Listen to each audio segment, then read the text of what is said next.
Ininspeksyon ni Pangulong Ferdinand R. Marcos Jr. ang Sagop Creek na bahagi ng Oplan Kontrabaha sa Naga City.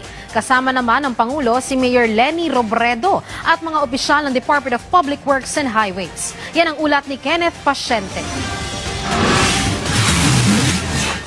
Bilang bahagi ng hakbang ng pamahalaan kontra baha, bumisita si Pangulong Ferdinand R. Marcos Jr. sa lungsod ng Naga upang personal na inspeksyonin ang mga kasalukuyang operasyon ng Oplan kontra baha sa Sagop Creek sa Barangay Triangulo. Kasama sa inspeksyon ng Pangulo si Naga City Mayor Leni Robredo.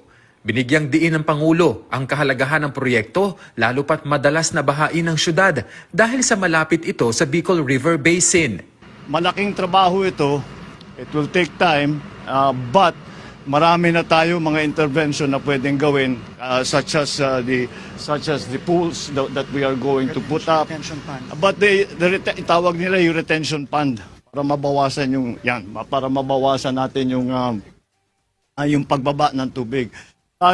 Dahil nga it is may Bicol River Basin, ang plano na talaga pwede natin gawin, na kailangan natin gawin ay kailangan natin mahuli, dapat ma-koleksyon na yung tubig bago pa bumaba sa basin. Nakatutok ang Oplan kontra baha sa 10 kilometrong Sagop Creek, isang pangunahing daluyan ng tubig na tumatagos sa mga barangay ng Del Rosario, Concepcion Grande, Concepcion Pequeña, Triangulo at Tabuco. Sa pamamagitan ng Oplan kontra baha, isinasagawa ang paglilinis ng mga kanal, pagtanggal ng mga iligal na hadlang sa daluyan ng tubig, dredging ng mga ilog, rehabilitasyon ng pumping stations, pagpapanatili ng flood control structures at pagbibigay ng kagamitan sa mga lugar na madaling bahain. Ito, desiltation lamang ito at hindi naman ito kagaya ng mga ginagawa natin sa ibang lugar.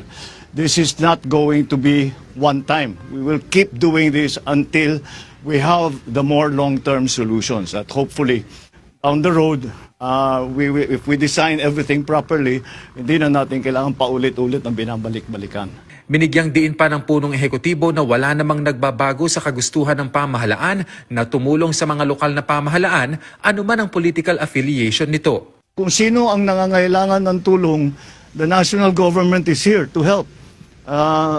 So as you know, I came from local government, kaya I have great sympathy for the situations of local government, the different constituencies, the cities, the provinces, the towns, the municipalities. Kaya whoever comes to us for help, we will do what we can to help. There is not an increase, there is not a decrease, it's not political, it's only because it depends on the need. And that's why we are here today.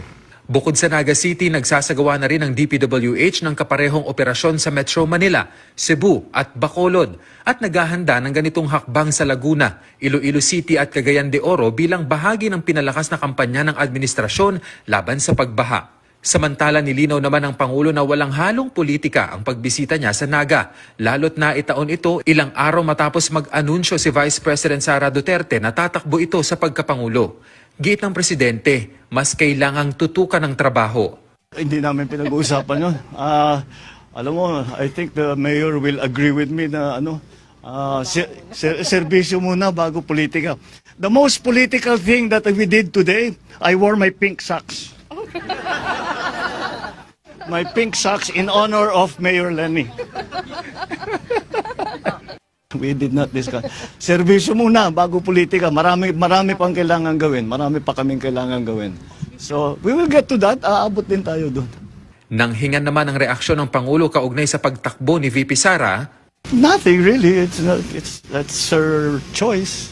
Kenneth Pasyente, para sa Pambansang TV, sa Bagong Pilipinas.